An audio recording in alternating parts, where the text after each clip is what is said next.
there's something got to start doing. Okay, that's number one. Number two, there's something got to stop doing. Okay, I remember for me over my career, one time my dad sat me down and he said, Pat, I have no idea why the hell you keep talking to that kid. He does not want to win as bad as you do. He said, these were his words.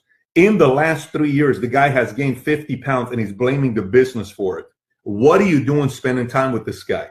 You are forcing him to win, and the more you force this guy, he's holding you back and you're pissing him off more.